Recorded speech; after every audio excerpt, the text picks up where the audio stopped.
Welcome to a chapter a day.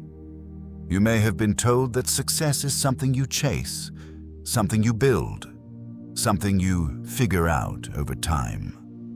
But what if that idea is the very reason so many people stay confused, overwhelmed, and stuck in cycles of frustration? What if success is not something you create, but something you align with? Here is the truth most people never hear. Success is not accidental. It is legal, it is governed, it is predictable, and anything that is predictable can be reproduced. So if your life feels chaotic, uncertain, or misaligned, it is not because you lack effort. It may be because you lack understanding of the laws that govern life itself. In this audiobook, you will discover a different framework of existence. Why chaos is not random, but a condition of disorder. Why purpose is not discovered, but already assigned. Why nations rise and fall based on law, not emotion. And why clarity, not motivation, is the foundation of transformation. This is not motivational talk. This is principles of order. Because once you understand the laws of life, you stop guessing and start governing your outcomes. So the real question becomes, are you living by feeling or by principle? And more importantly, what laws are you currently breaking without realizing it? Stay with this, because what you're about to hear may not just change your thinking, it may reorganize your entire life. Chapter 1. The world is not chaos. It is misunderstood order. There is a dangerous assumption many people carry without even realizing it. It is the belief that life is random, that events simply happen, that people succeed by luck and fail by chance, that confusion is normal, and that chaos is unavoidable. But what if that assumption is the very reason so many lives feel unstable? What if the problem is not that life is chaotic, but that life is being interpreted without understanding? Because here is a foundational truth that changes everything. Chaos is not the absence of control. Chaos is the absence of understanding. Let that settle for a moment. Not lack of control, but lack of understanding. In ancient text, chaos is described as without form, void, and darkness. But notice carefully what that description is actually pointing to. It is not describing randomness. It is describing unorganized potential, something that exists, but has not yet been interpreted correctly, something present, but not yet structured, something real, but not yet understood.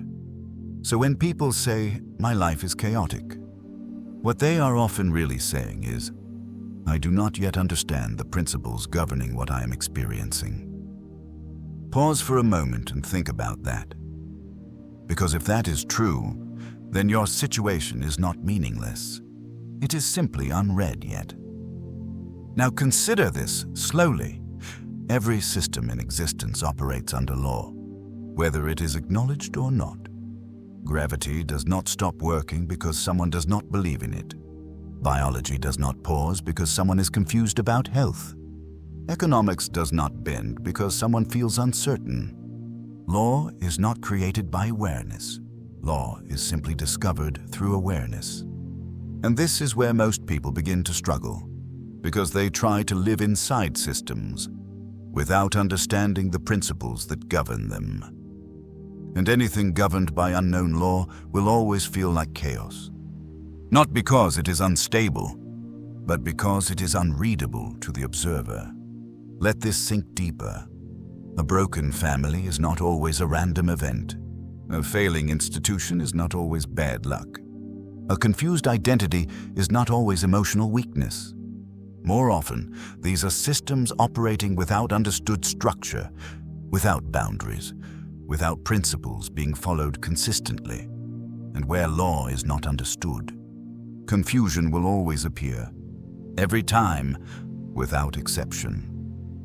Now here is a moment of reflection. Think about your own life for a moment. not from emotion, but from observation.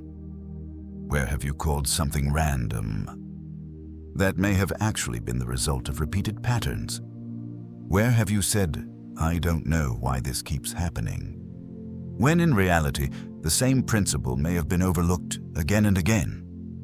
Because here is a subtle truth most people miss. Repetition is never random. It is instructional. It is life repeating a lesson that has not yet been understood. Now let's go deeper. In moments of confusion, the human mind naturally tries to assign blame. Blame the situation, blame the environment, blame timing, blame other people. But rarely does the mind stop to ask, what principle am I missing here? Because principles are invisible until they are understood. And what is invisible is often dismissed as irrelevant. But invisibility does not mean absence. It means depth. There is something very important to recognize here. If life were truly random, then patterns would not exist. But patterns are everywhere. In behavior, in outcomes, in decisions, in consequences. And anything that repeats with consistency is not chaos. It is structure waiting to be understood. Now listen carefully. This is where transformation begins. Because the moment you stop interpreting life as random, you begin searching for principles instead of explanations. And that shift changes everything. Because explanations describe what happened, but principles reveal why it happened. And once you understand why, you gain access to repetition with intention. Let's ground this in reality. When someone repeatedly struggles financially, it is rarely because money is random. It is usually because there is a pattern of behavior governing decisions. When relationships repeatedly fail, it is rarely because love is unpredictable. It is usually because emotional patterns are repeating without awareness. When direction in life feels unclear, it is rarely because purpose is missing. It is usually because clarity has not yet been aligned with understanding. Now take a slow breath with this idea. Nothing in your life is trying to confuse you. It is trying to be understood. But here is where the mind resists. Because understanding requires responsibility, and responsibility removes the comfort of blame. And when blame is removed, clarity becomes unavoidable. So ask yourself gently, what if nothing in your life is actually chaotic? What if everything is simply operating under a law you have not yet learned? What if confusion is not a sign of failure, but a signal of missing instruction? Pause here. Do not rush past it, because this is where perception begins to shift. Now, let's bring this into focus. The reason many people feel stuck is not because they are surrounded by chaos, but because they are surrounded by uninterpreted order. Order that has not yet been decoded. Order that has not yet been named. Order that has not yet been understood. And anything not understood will always feel threatening. Even if it is structured, even if it is consistent, even if it is lawful, this is why two people can experience the same environment and walk away with completely different conclusions. One sees confusion, the other sees pattern. One sees randomness, the other sees principle. One sees chaos, the other sees order waiting to be revealed. And now we arrive at the central idea of this chapter. Not everything that feels unstable is unstable. Some things are simply not yet understood deeply enough to appear stable. So when life feels overwhelming, it is not always a sign to escape. It may be a signal to study, to observe, to slow down enough to see the pattern underneath the noise. Because beneath every surface-level disruption, there is always a deeper structure operating. Always. Now begin to bring this chapter into your awareness, slowly. Because here is the shift that everything depends on. If chaos is misunderstood order, then understanding becomes the solution, not escape. Let that thought remain with you, not as motivation, but as a reframe of perception. And now, before we move forward, there is a question that must linger in your mind. If everything around you is governed by laws you do not yet fully see, what else might you be misinterpreting as chaos? What else might already be structured, but unread? Because once you accept that chaos is not random, you stop reacting to life, and you start observing it. And observation is where wisdom begins. And so we close this foundation with a single truth. You are not living inside chaos. You are living inside order that is still being revealed to you. And if that is true, then your next question cannot be emotional. It must be structural. Because if order exists beneath confusion, then there must be a system holding it in place. A framework that governs how nations rise, how families stabilize, and how lives gain direction. You have now begun to see that life is not random, it is governed. But governed by what? Now we move deeper. Chapter 2. The law behind everything that lasts.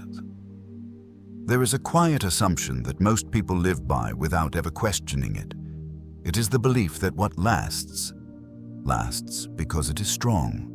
That nations survive because they are powerful. That relationships endure because they are emotional. That success continues because it is lucky. But when you slow down and observe history carefully, you begin to notice something very different. What lasts is not what is strongest. What lasts is what is structured correctly. Let that settle. Not strength, but structure. Not emotion, but order. Not intensity, but law. Because here is a principle that governs everything you see, whether you acknowledge it or not. Everything that endures is governed by law, and everything that ignores law eventually dissolves. Not immediately, not visibly at first, but inevitably. Now, what is law? In its simplest form, law is what produces, preserves, and protects structure. Pause for a moment and really hear that.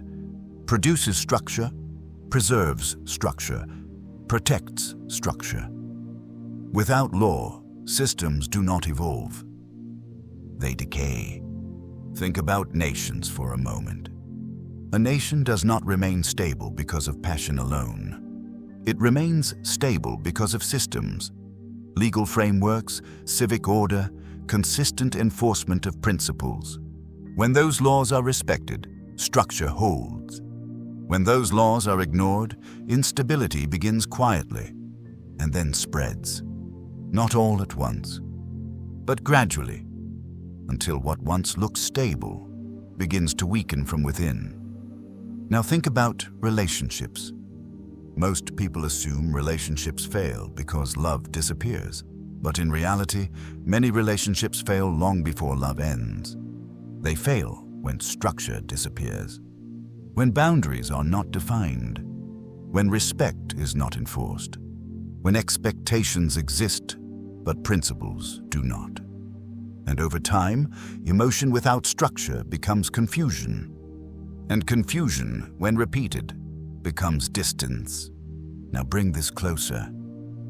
Think about individuals. A person does not collapse overnight. Collapse is almost always the result of repeated choices without structure, repeated decisions without discipline, repeated actions without principle. At first, nothing looks wrong. But underneath, something is weakening. Because life without law is life without stability. Now pause here for reflection. Ask yourself slowly. Where in my life am I relying on emotion instead of structure? Where am I depending on motivation instead of discipline? Where am I trusting feeling instead of principle? Do not rush this, because awareness is where correction begins. Now listen carefully. Law is not restrictive. Law is stabilizing. Most people misunderstand law because they associate it with limitation. But law is actually what makes freedom sustainable. Without law, freedom becomes chaos. Without structure, choice becomes destruction. Without boundaries, possibility becomes confusion. Let this idea deepen. You're not truly free because you can do anything. You're free because certain things are governed consistently. Gravity does not negotiate, time does not pause. Consequences do not forget, and life does not bend to preference. It responds to principle. Always. Now, here is where the teaching becomes personal.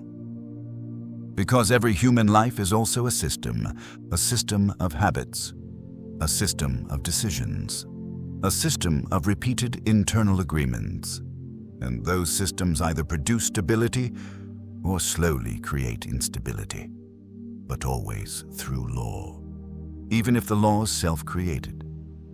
Let's bring this into everyday reality. When a person wakes up without structure, the day becomes reactive. When decisions are made based on emotion, outcomes become inconsistent. When discipline is absent, potential remains unused. And over time, life begins to feel unpredictable, not because it is random, but because it is ungoverned. Now slow down with this thought. Many people are not lacking opportunity, they are lacking structure to sustain opportunity. Because opportunity without law becomes loss, and blessing without boundaries becomes burden. Now, here is a deeper layer. Law is not only external, it is internal. There are internal laws that govern mindset, behavior, and identity. And when those internal laws are broken repeatedly, external chaos eventually reflects it. Now think again. Every system that collapses does not collapse suddenly.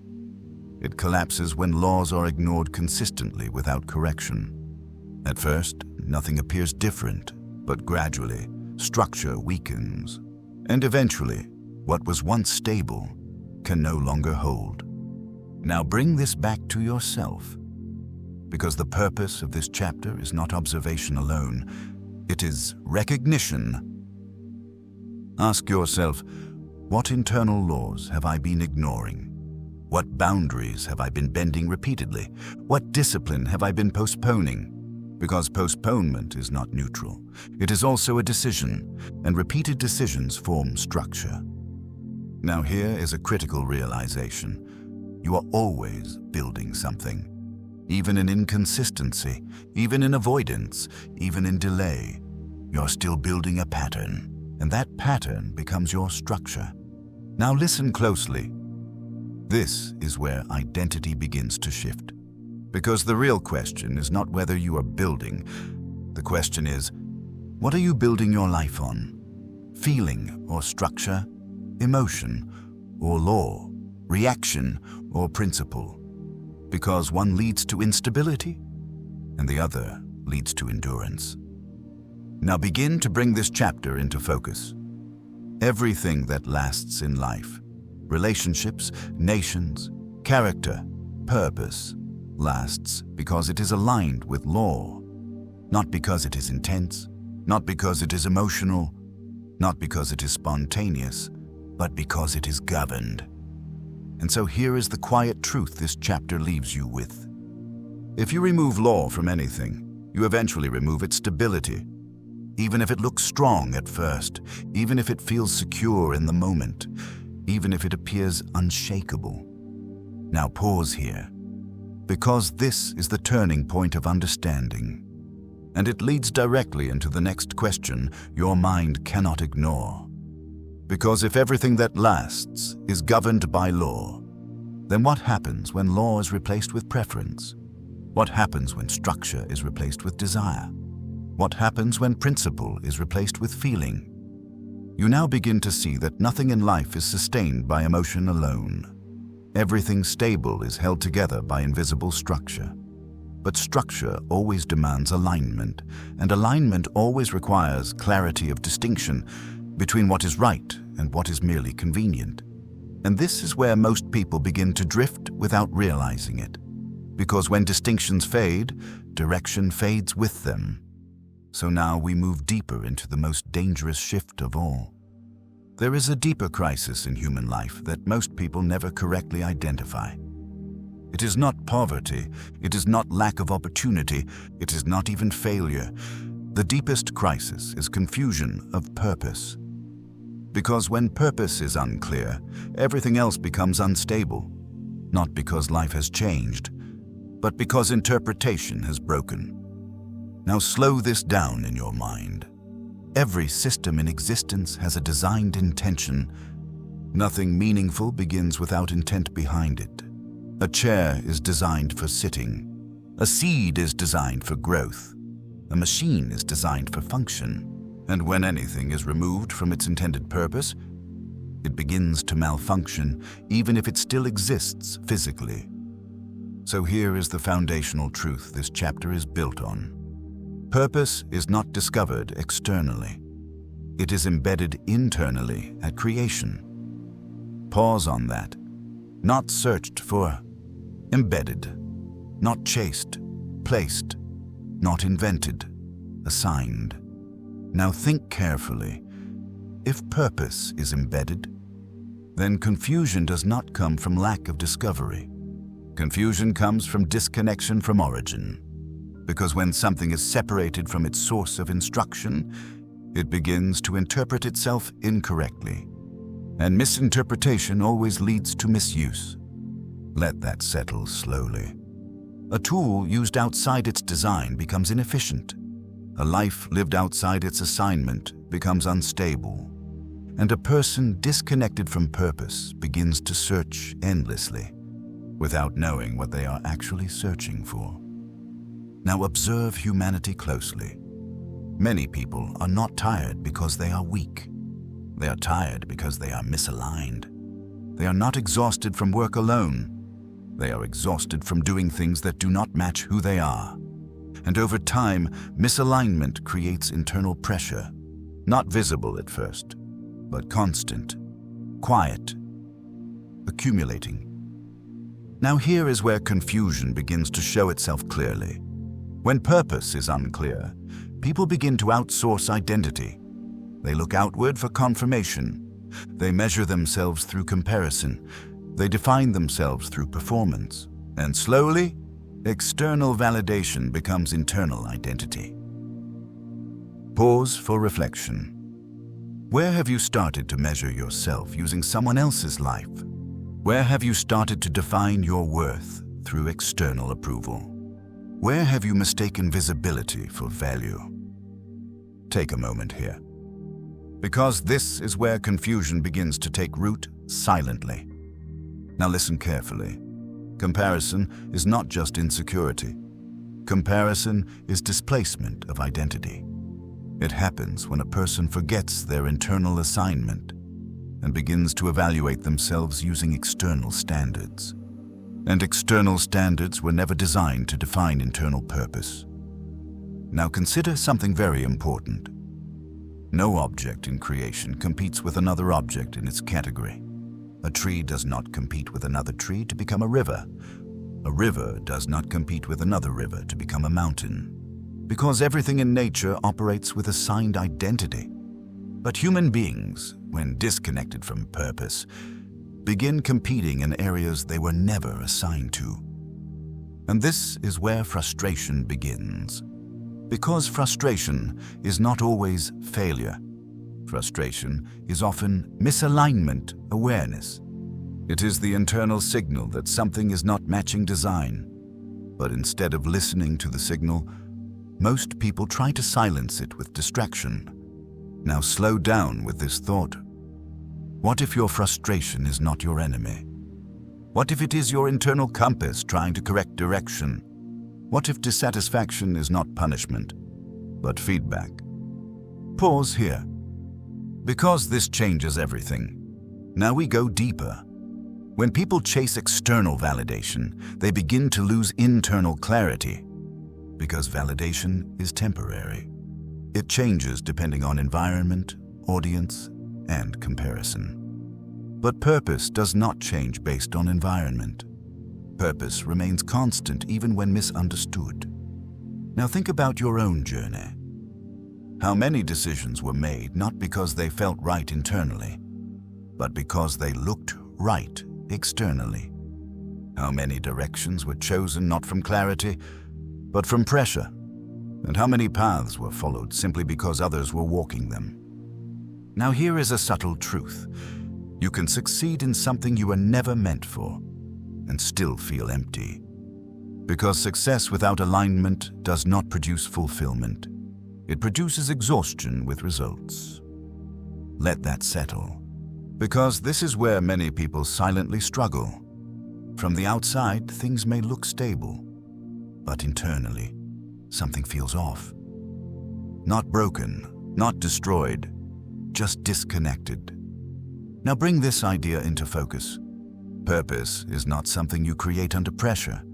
It is something you recognize when alignment returns, and recognition requires stillness.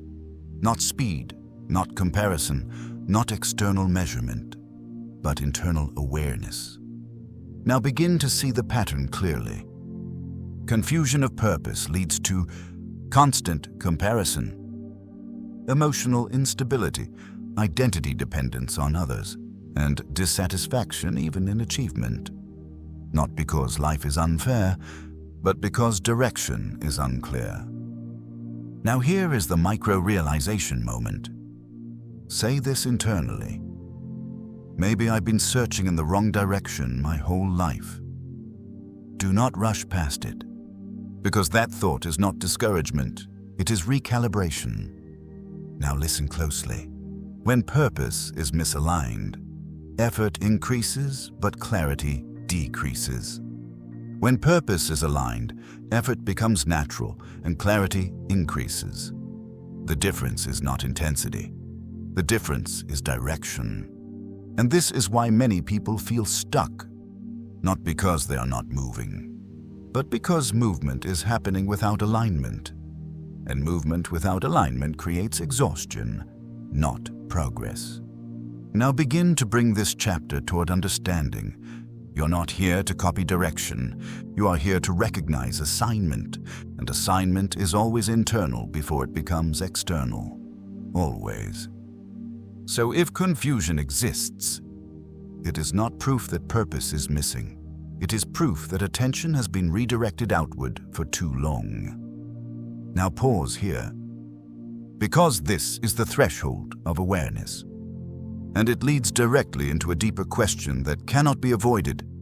If frustration is not failure, but a signal, then what is it signaling? What is it trying to redirect you toward? And what happens when you finally stop resisting it and start listening to it? Because once you realize that purpose is internal and confusion is directional, you can no longer treat frustration the same way again. It is no longer noise, it becomes information. But information always points somewhere, and that means frustration is not the end of understanding. It is the beginning of exposure. Exposure to misalignment, exposure to drift, exposure to something deeper that has been missing beneath all the activity. And now we move into the next layer of truth.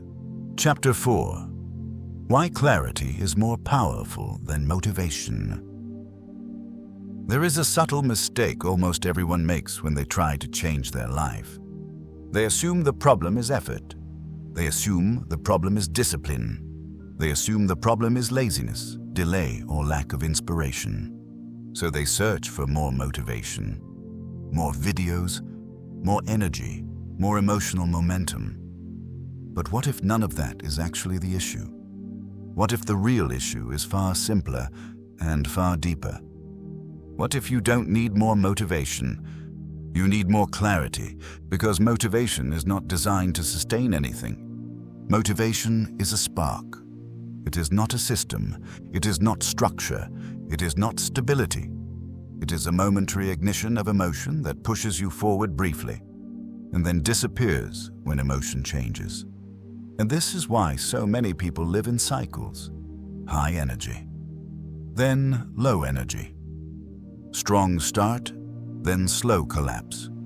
Clear intention, then confusion again. over and over. So let's slow this down.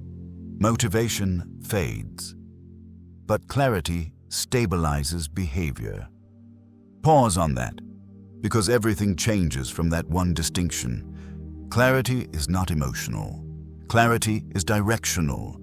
Clarity does not depend on how you feel today. Clarity depends on what is true about where you are going. And when direction becomes clear enough, behavior stops negotiating with emotion. Now think about this carefully. When you lack clarity, every decision becomes emotional. You ask, do I feel like doing this? Am I in the mood for this? Is this the right time? And suddenly, your life becomes dependent on internal weather patterns that shift constantly. And anything governed by shifting conditions will never feel stable. Now contrast that with clarity. A person with clarity does not constantly ask how they feel. They ask what aligns with direction. They do not wake up negotiating with themselves. They wake up executing what they already understand. Not because they are superhuman, but because they are anchored. Let that settle slowly, because inconsistency is rarely a discipline problem. It is almost always a clarity problem. Now look at real life. Two people can have the same opportunity, same time, same environment, same resources, but one becomes consistent and the other becomes reactive. Why? Because one is guided by clarity and the other is driven by emotion. The emotionally reactive individual is not predictable. Their decisions shift based on mood, pressure, environment, and comparison. They start things quickly, but abandon them just as quickly when resistance appears. Not because they lack potential, but because they lack internal direction that holds steady under pressure. Now contrast that with a disciplined individual. They are not constantly inspired. They are not constantly excited, but they are consistent. Because their behavior is not dependent on emotion. It is dependent on understanding. They know what they are building. They know why it matters. They know what must continue even when feelings change. And so their life becomes stable over time. Not perfect, but stable. Now pause here for reflection. How many of your decisions have been based on emotion rather than direction? How many times have you started something strong only to abandon it when the feeling disappeared? How many times has your life shifted not because your goal changed, but because your emotion changed? Slow down here, because this is where clarity begins to expose inconsistency. Now listen carefully. The absence of clarity does something dangerous. It forces you to rely on emotion as guidance. And emotion was never designed to guide long-term decisions. Emotion is designed to respond, not lead, not structure, not stabilize. And when emotion becomes your guide, your life becomes reactive instead of intentional. You don't choose direction, you respond to circumstances. You don't build structure, you adapt to pressure. And over time, you begin to feel like life is happening to you instead of through you. Now let this thought land deeply. Clarity removes unnecessary negotiation with yourself. When clarity is present, you stop asking, "Do I feel like it?" You start asking, "Is this aligned with where I am going?" And that one shift removes thousands of internal arguments you didn't even realize were draining you. Now here is a deeper truth. Clarity does not make life easier. It makes life understandable. And when life becomes understandable, you stop wasting energy on confusion. You stop redeciding what you already decided. You stop emotionally restarting your identity every few days. Now pause for a moment. Ask yourself slowly, what would your life look like if you never doubted your direction again? Not because obstacles disappear, but because your understanding is stable enough to navigate them. Let that question sit, because that is what clarity actually produces. Now here is something important. Most people think clarity comes after success. But clarity actually comes before consistency. You don't act your way into clarity. You clarify your way into consistent action, because without clarity, action is temporary. And with clarity, action becomes sustainable. Now observe something subtle. When people lack clarity, they often mistake intensity for progress. They become highly emotional, highly inspired, highly reactive, but not consistently aligned. And intensity without direction always burns out. Always. Now begin to see the pattern. Motivation creates bursts. Clarity creates structure. Motivation creates movement. Clarity creates direction. Motivation creates excitement. Clarity creates stability. And anything that is meant to last must move beyond emotion into structure. Now bring this into focus. Your life does not need more emotional highs. It needs more directional certainty. Because certainty removes hesitation. And hesitation is where most potential is lost. Now slow down into this realization. The reason many people feel stuck is not because they don't know what to do at all. It is because they are not fully clear enough to stay consistent in what they already know. And that gap between knowing and doing is where inconsistency lives. Now begin to close this chapter in your mind. Clarity is not just understanding. Clarity is stability of direction. And stability is what turns potential into reality over time. Not intensity, not motivation, but stability. And so the final truth of this chapter is simple. If your direction is clear, your behavior becomes consistent. If your direction is unclear, your behavior becomes emotional. Now sit with this final reflection. If clarity removed your need for motivation, what part of your life would immediately become more stable? But here is the part most people never confront. Because clarity does not come from comfort, it does not come from emotional agreement, it does not come from convenience or preference. Clarity is formed in a place most people avoid because it demands discipline, correction, and confrontation with truth. And that is where we go next. Chapter 5. The foundation of nations is law, not leadership. There is a misconception that quietly shapes how most people interpret success and failure in society. When things go wrong, they look for a leader. When systems fail, they blame a person. When nations struggle, they focus on who is in charge. But this thinking, while emotionally satisfying, is structurally incomplete, because it assumes that leadership is the foundation of stability. It is not. Leadership influences direction, but law determines survival.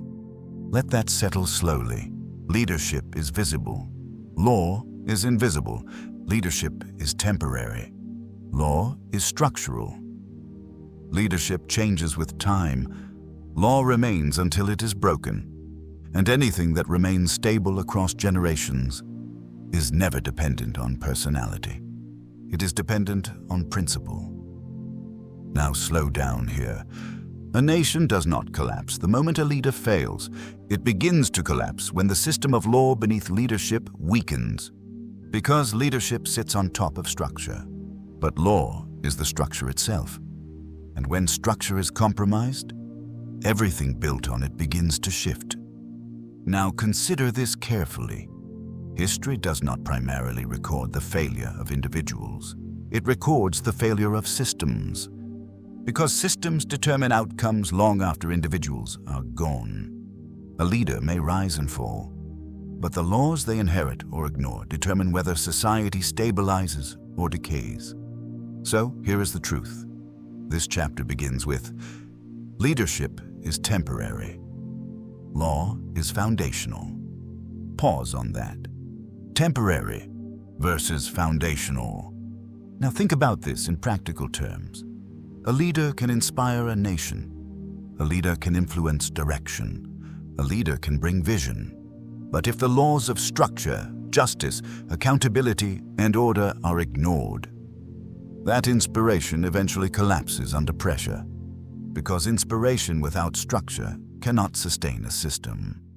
Now look at society. When moral boundaries weaken, confusion increases. When accountability decreases, disorder spreads. When consequences are inconsistent, behavior becomes unstable, and what appears to be sudden collapse is usually the result of gradual erosion of law. Not overnight, but over time, quietly, repeatedly, until stability can no longer hold. Now pause here for reflection. Where in your own life have you mistaken leadership for structure? Where have you depended on inspiration instead of consistent internal law? Where have you relied on motivation instead of boundaries? Take a moment, because this is not just a societal principle, it is a personal one. Now listen carefully. Every life is also a nation in miniature, a system of decisions, a system of habits, a system of consequences. And if that internal system is governed only by emotion, it will eventually experience instability. Not because you lack potential, but because you lack structure. Now think about this. Law is what creates predictability, and predictability is what allows growth. Without law, everything becomes reactive. Without structure, everything becomes uncertain. Without boundaries, everything becomes negotiable, and anything that is constantly negotiable will never become stable. Now let that settle deeply. Many people are not struggling because they lack leadership in their life. They are struggling because they lack internal law. They change direction too easily. They compromise standards too quickly. They abandon structure when pressure appears. And over time, inconsistency becomes normal. Now contrast this with stable systems.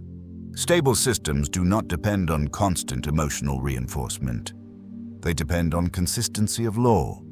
They function the same way under pressure as they do in calm conditions. Because law does not change based on emotion, it remains consistent, and consistency is what produces stability over time. Now here is a deeper layer. When law is strong, leadership becomes effective. But when law is weak, even strong leadership cannot sustain order for long. Because leadership can guide behavior, but only law can govern behavior. And governance is what creates long-term structure. Now slow down here. Think about institutions. Think about families. Think about organizations. Think about personal habits. Every system that begins to deteriorate does not start with collapse. It starts with flexibility where structure used to be. It starts with exceptions where rules used to exist. It starts with compromise where standards used to be firm. And slowly, what was once stable becomes uncertain. Now bring this closer. Where in your life have you started making exceptions that weaken your structure? Where have you softened boundaries that once protected your discipline? Where have you replaced consistency with convenience? Because law does not collapse suddenly. It dissolves through repeated exceptions. Now here is the micro-realization moment. Say this slowly in your mind. So the problem is not just leadership, it's foundation. Let that thought sit without rushing past it, because that is a shift from emotional interpretation to structural understanding. Now listen carefully. When foundation is weak, even good leadership cannot hold long-term stability. But when foundation is strong, even imperfect leadership can still produce order, because structure carries weight that personality cannot. Now begin to see the deeper principle forming. What lasts in any system is not who is leading it, but what is governing it beneath the leadership. And what is governing beneath determines whether the system strengthens or deteriorates over time. Now bring this into your own life again. What is governing your decisions when no one is watching? What is governing your discipline when motivation is gone? What is governing your direction when emotion changes? Because those unseen answers reveal your true foundation. Now slow down. This is where awareness becomes unavoidable. Because if law is optional, then stability becomes optional. If boundaries are optional, then consistency becomes optional. If structure is optional, then direction becomes optional. And anything optional will eventually be neglected. Now let that final idea sit quietly, because it leads to a difficult question.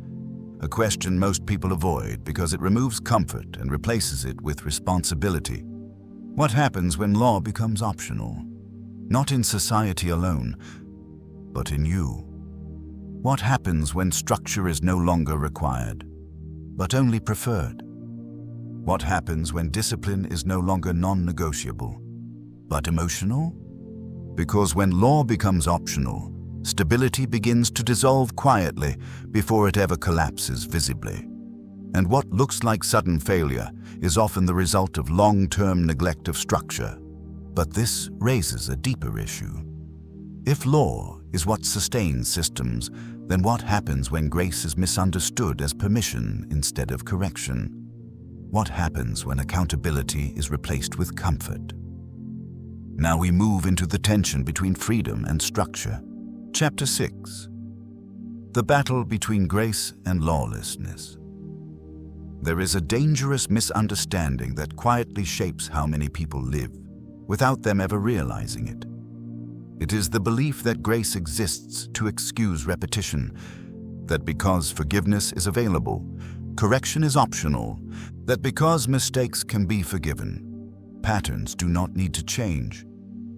But this misunderstanding slowly creates something deeper than failure. It creates lawlessness disguised as comfort. Now slow down and consider this carefully. Grace, in its true form, was never designed to protect repetition. Grace was designed to restore direction. It is not permission to remain where you are. It is opportunity to return to alignment. Let that settle. Not permission, but restoration. Not tolerance of patterns, but invitation to change them. Because here is the foundational truth this chapter begins with. Grace is not the removal of consequence. Grace is the opportunity for correction before consequence completes its full cycle. Pause on that slowly. Opportunity for correction, not continuation. Now here is where confusion begins. When grace is misunderstood, people begin to use it emotionally. They say things like, "I can fix it later. I'll try again next time. It's not that serious." And slowly, grace becomes a cushion for avoidance instead of a catalyst for transformation. This is where lawlessness begins, not as rebellion at first, but as repetition without correction.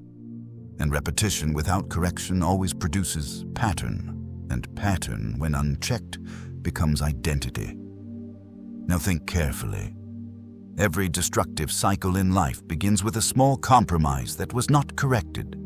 Not immediately, not dramatically, but quietly repeated. Until what was once a mistake becomes familiar behavior, and what becomes familiar stops feeling wrong. Now pause here for reflection. Where in your life have you confused forgiveness with permission? Where have you repeated something because you knew you could recover from it later? Where have you delayed correction because grace made it feel safe to continue? Take a moment here. Because this is where transformation begins or stalls. Now listen carefully. Lawlessness is not always loud. Sometimes it is subtle. It is when structure is known, but not followed. It is when truth is understood, but not applied. It is when awareness exists, but discipline is postponed. And over time, postponed correction becomes normalized behavior. Now contrast this with growth. Growth is not the absence of failure. Growth is the presence of correction. Growth is what happens when a person refuses to let repetition become identity, when they interrupt patterns early, when they choose alignment over comfort, when they allow structure to override emotion. Now let this land deeply. Grace without correction creates dependency, because it allows a person to remain unchanged while feeling justified. And anything that feels justified but remains unchanged will eventually become unstable. Now slow down here. Think about habits that persist even though they cause disruption. Think about decisions that are repeated even after awareness has increased. Think about cycles that continue even when consequences are already known. And ask yourself, is this growth or repetition disguised as forgiveness? Now here is a critical reflection. There is a difference between being forgiven and being transformed. Forgiveness addresses the past. Transformation changes the future, and many people stop at forgiveness without stepping into transformation. Now listen closely. A life built only on repeated forgiveness without change becomes emotionally comfortable, but structurally unstable. Because comfort without correction produces stagnation, and stagnation always feels safe at first. But over time, it weakens direction. Now bring this closer to identity. Ask yourself slowly, am I growing, or am I just being forgiven repeatedly? Let that question sit without escaping it, because this is not condemnation, it is clarity. Now consider something deeper. Lawlessness does not always look like rebellion. Sometimes it looks like delay. Sometimes it looks like later. Sometimes it looks like emotional justification. I was stressed. I didn't feel ready. I'll try again tomorrow. And while these statements feel harmless, they often conceal structural avoidance. Now begin to see the pattern. Every time correction is delayed unnecessarily, law loses influence. And every time law loses influence, behavior becomes easier to justify than to change. And what becomes easy to justify will eventually become difficult to stop. Now slow this down. Grace was never meant to remove accountability. It was meant to restore alignment so accountability can be embraced without destruction. Because accountability without grace leads to condemnation. But grace without accountability leads to repetition, and both extremes distort growth. Now here is the deeper tension this chapter reveals. True growth requires both. Grace to acknowledge imperfection, and structure to prevent repetition. Without both, imbalance forms. And imbalance always produces instability over time. Now bring this into focus. The goal is not perfection. The goal is progression through correction. Because correction is what breaks cycles, and cycles, when unbroken, become identity. Now let this final realization settle slowly. You do not become who you want to be by being forgiven repeatedly. You become who you are meant to be by allowing correction to interrupt repetition. Now pause here, because this leads into a question most people avoid. Not because it is complicated, but because it demands honesty. Where does grace stop and accountability begin? At what point does understanding require action? At what point does forgiveness require change? At what point does awareness demand structure? Because once you begin to see that grace without correction leads to repetition, you can no longer ignore the role of boundaries in life. And boundaries are where law becomes visible again, where structure is no longer theoretical, but practical. But this introduces a deeper issue. If law creates order, why do so many people resist clarity when it demands distinction? Why do people prefer gray areas, even when they create confusion? Now we move into the tension between clarity and compromise. Chapter 7. The Power of Distinction. Why Gray Areas Destroy Clarity. There is a subtle place many people live in without realizing it. It is not fully wrong, But it is not fully right either. It is not fully committed. But it is not fully disconnected. It is the place of uncertainty, what people often call the gray area. And while it feels flexible, even reasonable, it slowly becomes one of the most dangerous places for human decision-making, because the gray area does not destroy life suddenly. It dissolves clarity gradually. Now slow this down. Clarity does not survive in ambiguity. Direction does not survive in contradiction. And structure does not survive in compromise without boundaries. Let that settle. Because what is undefined cannot be stabilized. Here is the foundational truth of this chapter. Distinction is what protects clarity, and lack of distinction is what produces confusion. Pause on that. Distinction versus confusion. Now think carefully. Everything stable in life is built on clear separation. Light is separated from darkness. Truth is separated from error. Order is separated from disorder. Not to create conflict, but to create stability. Because without separation, everything blends. And when everything blends, nothing is clear. Now consider this slowly. The human mind was not designed to operate in constant ambiguity. When too many things become acceptable, decision fatigue increases. When boundaries become flexible, direction becomes unstable. When truth becomes negotiable, behavior becomes inconsistent. And over time, life feels less structured, even when nothing external has changed. Now pause here for reflection. Where in your life have you stopped making clear distinctions? Where have you allowed "it depends" to replace "this is right"? Where have you blurred lines to avoid discomfort? Take a moment, because this is where clarity begins to weaken silently. Now listen carefully. The gray area often feels mature. It feels open-minded. It feels balanced. But in reality, it often hides indecision. Because true wisdom is not the absence of distinction. It is the ability to recognize what must not be mixed. Now think about real life. In relationships, blurred boundaries create confusion about expectations. In leadership, unclear values create inconsistent direction.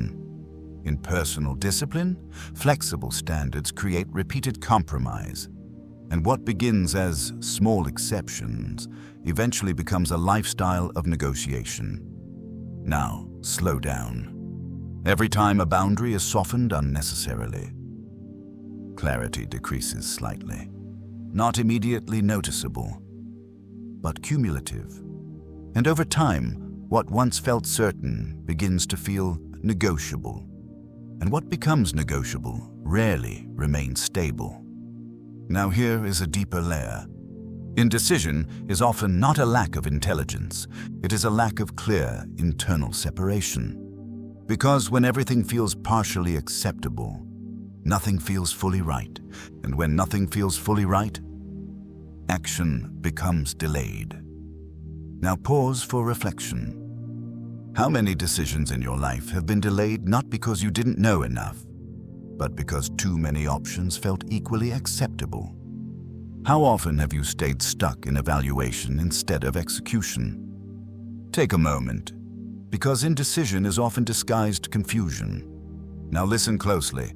Clarity requires distinction, and distinction often requires discomfort, because clarity forces decisions. And decisions require separation from alternatives, and separation always feels like loss at first, even when it creates alignment. Now here is where most people hesitate. They prefer flexibility over clarity, because flexibility feels safe. But flexibility without boundaries becomes instability, and instability over time becomes confusion. Now let this settle. A life without distinction begins to lose structure internally. Not because opportunities disappear, but because direction becomes diluted. And dilution always weakens strength. Now bring this closer to identity. Ask yourself slowly, where have I chosen comfort over clarity? Where have I avoided distinction to avoid confrontation? Where have I called confusion open-mindedness?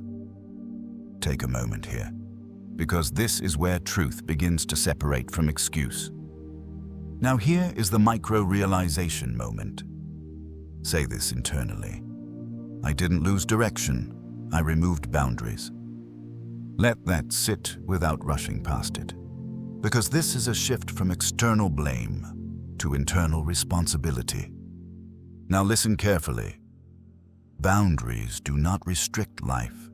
Boundaries define life. Without them, everything blends. And when everything blends, nothing stands out clearly enough to guide behavior. Now think about water. Without containment, it spreads without direction.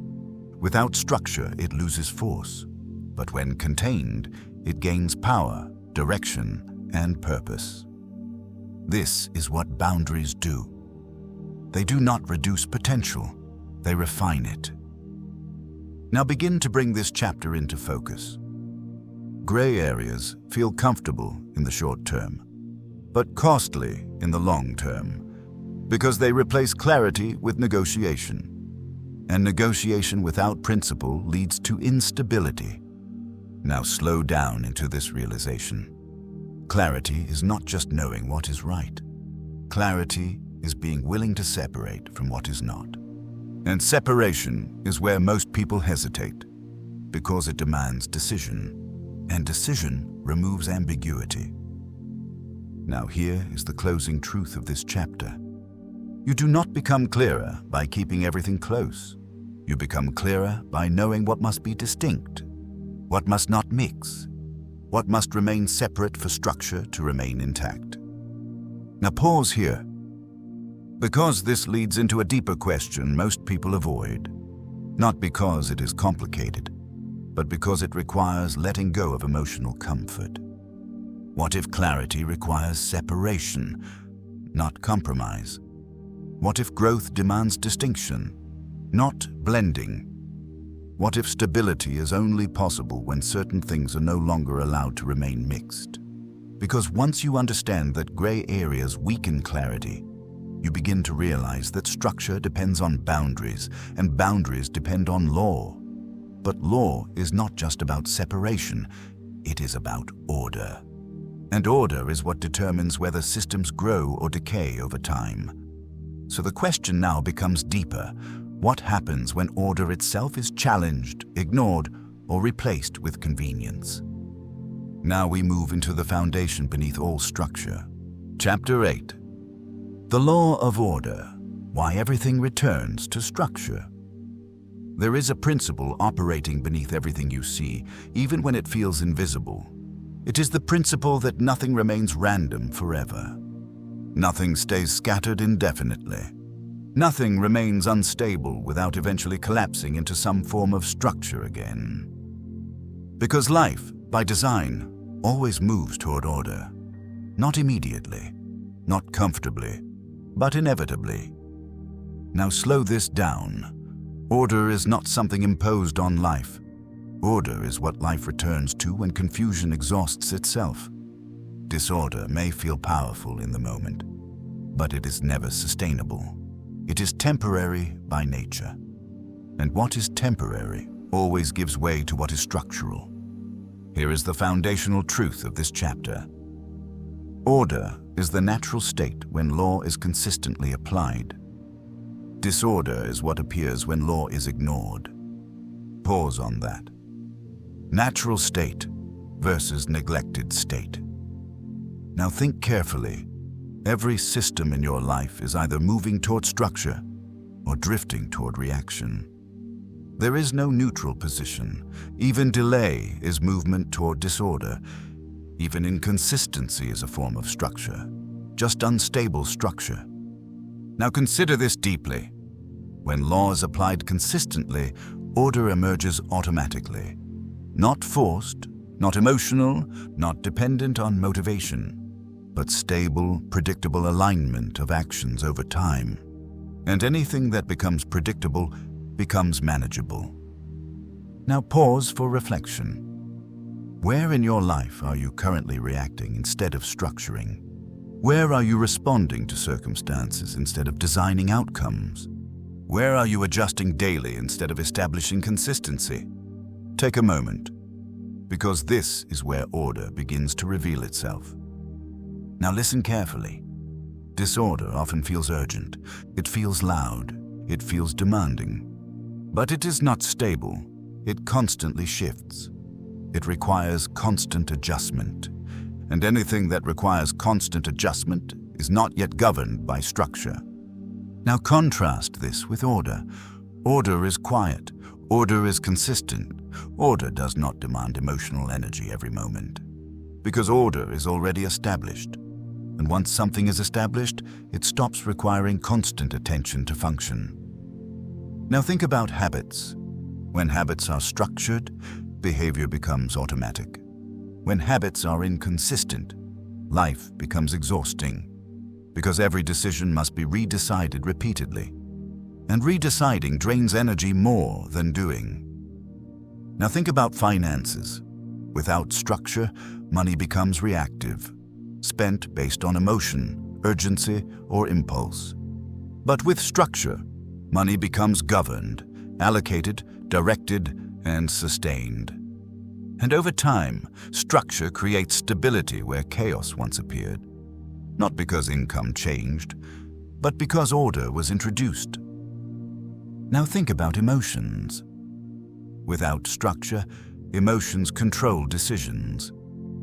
They rise, they fall, they shift direction daily. But with structure, emotions are acknowledged, but not allowed to govern direction. And when emotions are no longer the driver, clarity begins to stabilize behavior. Now slow down here. Order does not eliminate emotion. Order governs emotion. Order does not remove complexity. Order organizes complexity. Order does not erase challenge. Order makes challenge navigable. Now here is a subtle truth.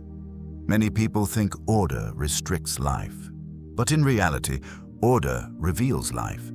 Because without order, everything is noise, and in noise, nothing is clearly understood.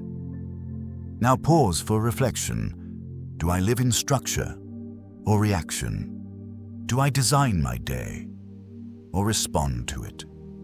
Do I govern my habits or negotiate with them daily? Take a moment here, because this question reveals your current foundation. Now listen closely. Reaction-based living always feels busy, but it rarely feels stable.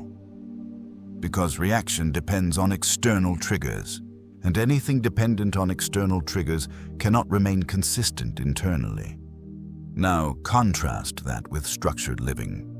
Structured living may feel slower at first. It may feel restrictive at the beginning. But over time, it produces stability that reaction cannot sustain. Because structure compounds, reaction resets. Now let this land deeply.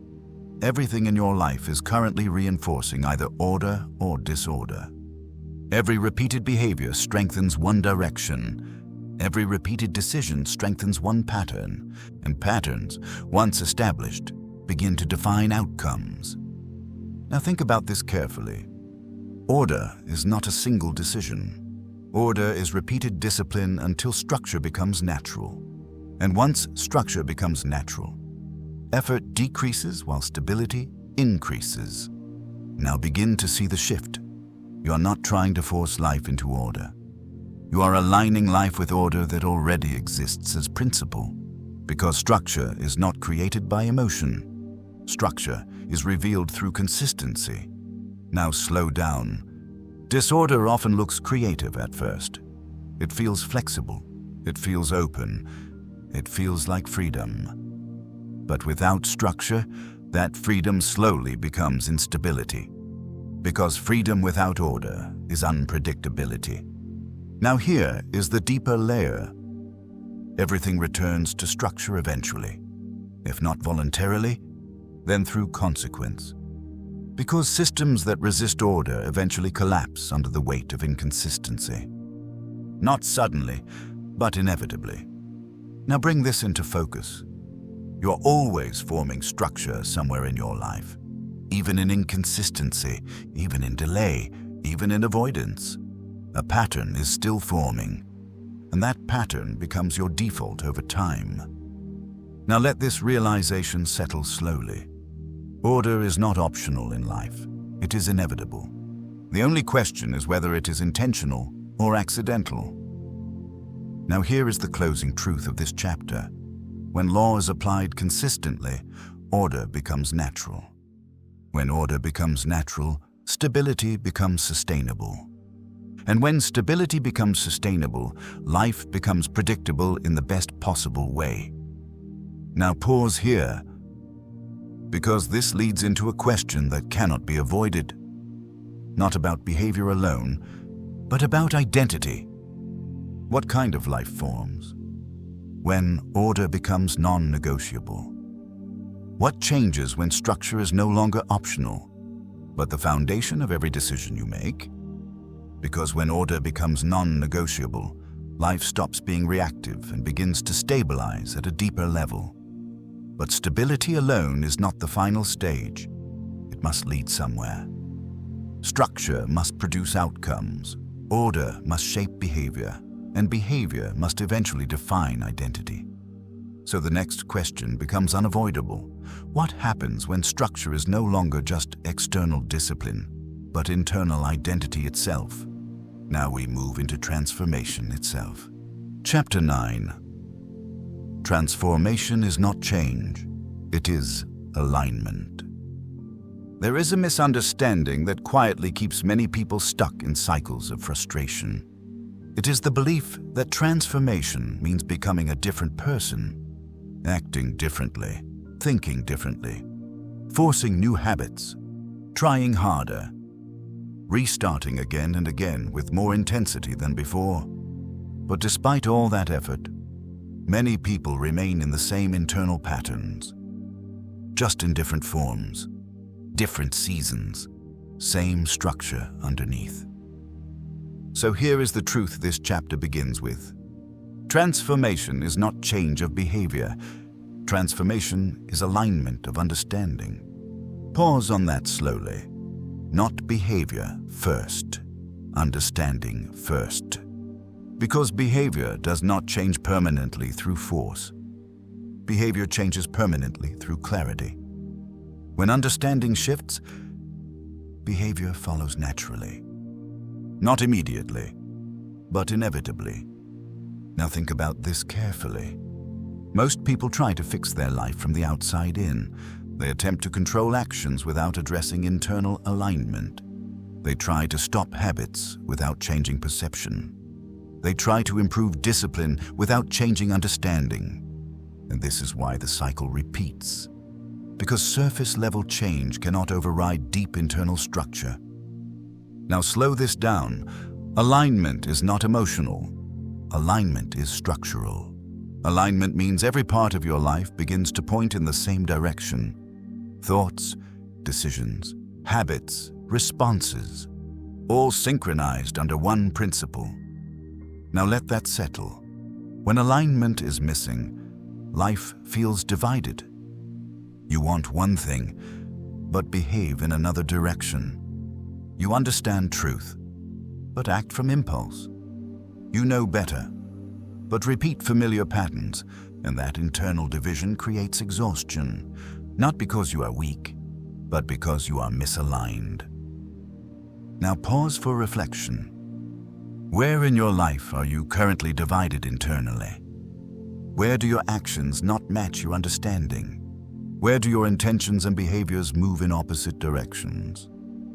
Take a moment, because this is where transformation begins to reveal itself. Now listen carefully. Transformation is not about becoming someone new. It is about becoming consistent with what you already understand at a deeper level. Because most people already know more than they apply. The issue is not lack of knowledge. It is lack of alignment with knowledge. Now consider this deeply.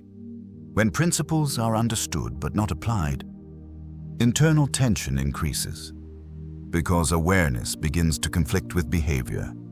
That conflict creates frustration, guilt, and inconsistency. Not because understanding is wrong, but because alignment has not yet occurred.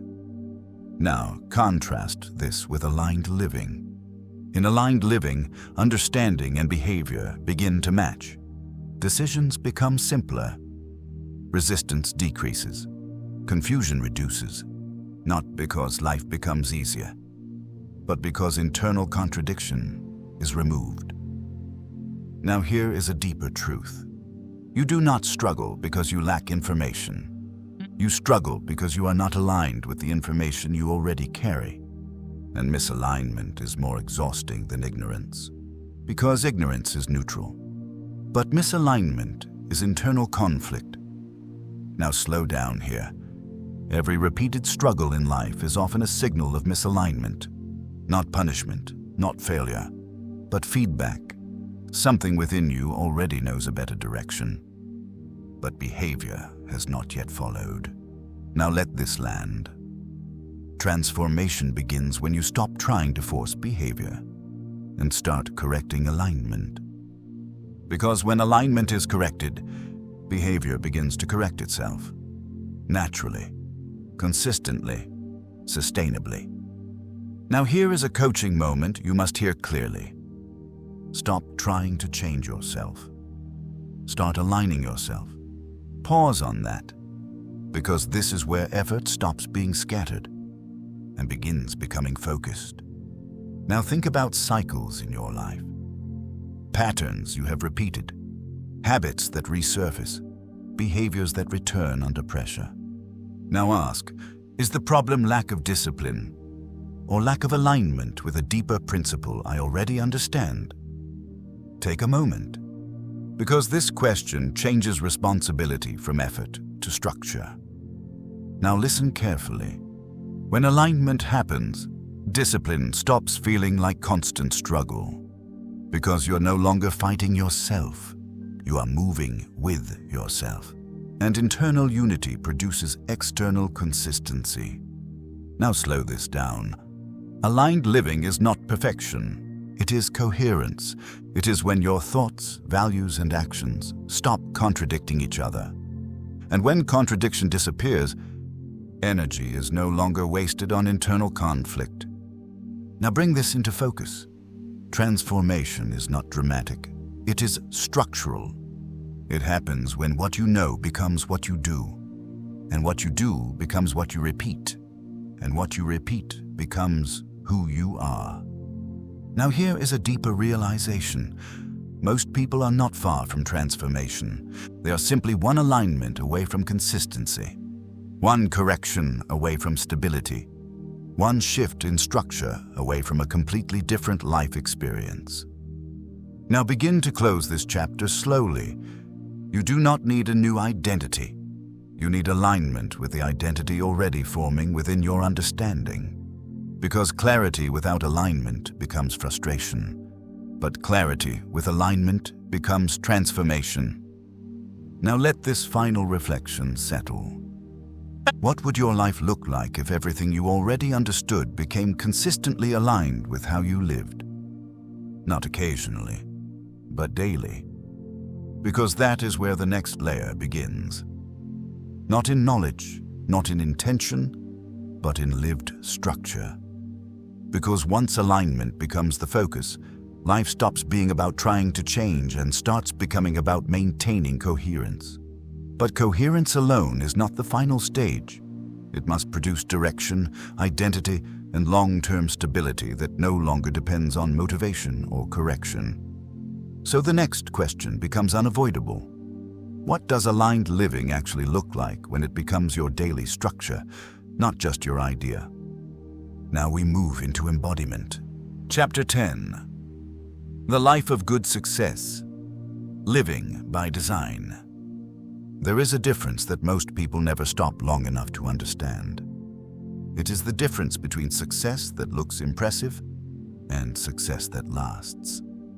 Between achievement that gets attention and alignment that produces stability, between moments of progress and a life that is actually built on structure. Because not all success is the same. Some success is temporary elevation, and some success is designed stability. Now slow this down. The world celebrates results, but life responds to systems. The world notices outcomes, but life evaluates patterns. And what is celebrated in a moment is not always what survives over time. Here is the foundation of this chapter. Good success is not a moment. Good success is a pattern of alignment sustained over time. Pause on that. Not intensity over time. Alignment over time. Because temporary success can come from emotion, it can come from opportunity, it can come from timing, it can even come from pressure or urgency. But sustainable success does not come from moments, it comes from design. Now think carefully. A life by design is not a reactive life. It is not built on constant adjustment. It is not shaped by random decisions or emotional impulses. It is structured intentionally around principles that do not change. And anything structured around unchanging principles becomes stable over time. Now contrast this. Short-term achievers often operate from intensity. They move fast, they start strong, they generate results quickly. But because the foundation is often emotional, their consistency fluctuates. And over time, fluctuation weakens sustainability. Now contrast that with long-term thinkers. They may appear slower at the beginning, less dramatic, less reactive. But they are building something different. Not moments, but systems. Not bursts, but structure. And structure always outlasts intensity, always. Now pause here for reflection. What kind of success are you currently building? Are you chasing results or designing systems? Are you focused on moments of achievement or long-term alignment? Take a moment here, because this determines the direction of your entire life. Now listen carefully. Living by design means you stop asking, "What do I feel like doing?" and start asking, "What is required by the structure I am building?" That shift removes emotional negotiation from direction and replaces it with intentional consistency. Now slow this down. A life by design is not controlled by circumstances. It is guided by principles. Circumstances may change. Environments may shift. Opportunities may rise and fall. But design remains stable because it is internal, not external. Now here is a deeper truth.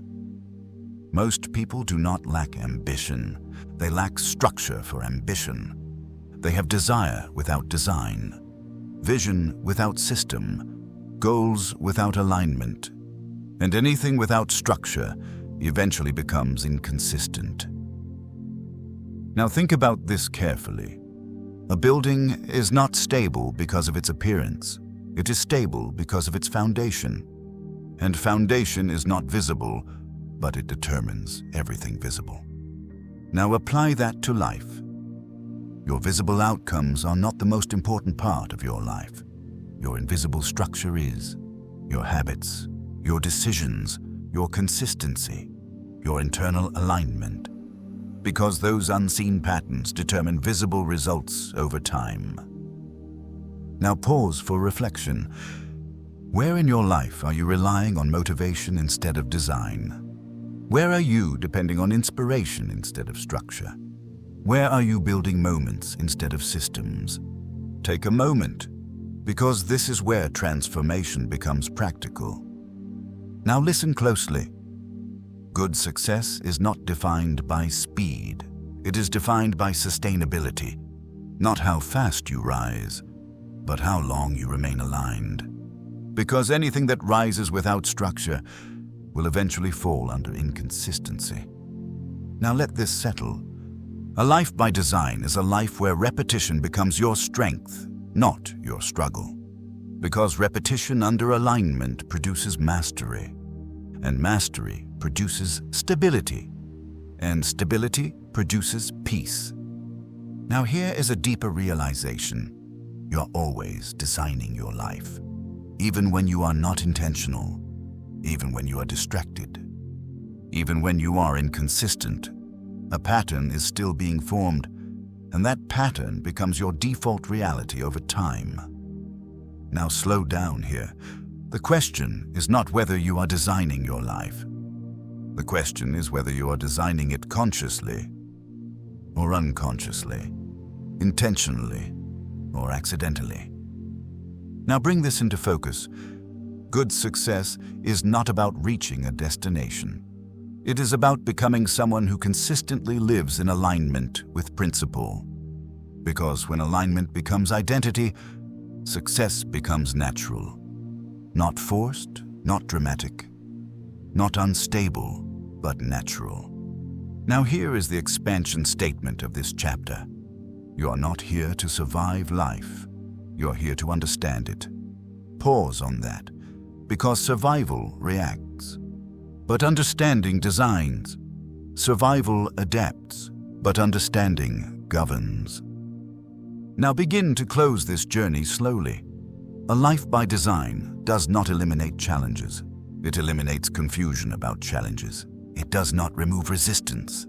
It removes misinterpretation of resistance. And it does not guarantee ease, but it guarantees direction. Now here is the final reflection of this chapter. What would your life look like if every decision you made was part of a design that could sustain itself for years?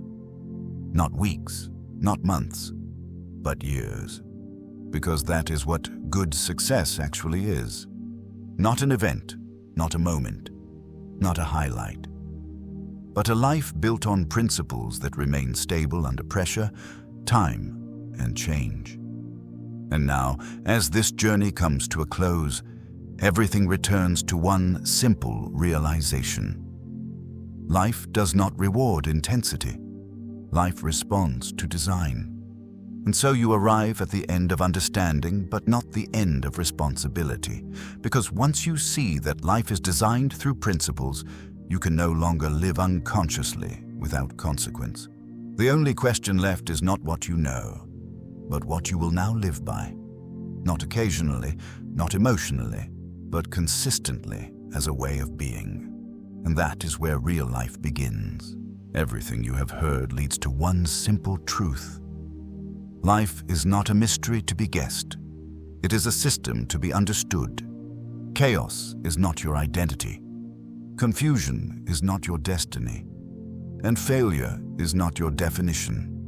You were created with purpose already embedded within you. And the moment you begin to align with the principles that govern life, everything begins to reorganize. Your thinking, your habits, your decisions, your direction. Not instantly, but inevitably. Because what is aligned with truth cannot remain unstable. So now the question is no longer what you want. The question is what you are willing to align with. Because success is not about desire, it is about order, it is about law, it is about alignment. And now that you have seen the structure, you cannot unknow it. So here is your challenge. Stop asking what you should do next, and start asking what principle you are currently ignoring. Because your next level of life is not waiting for more motivation. It is waiting for obedience to what you already understand.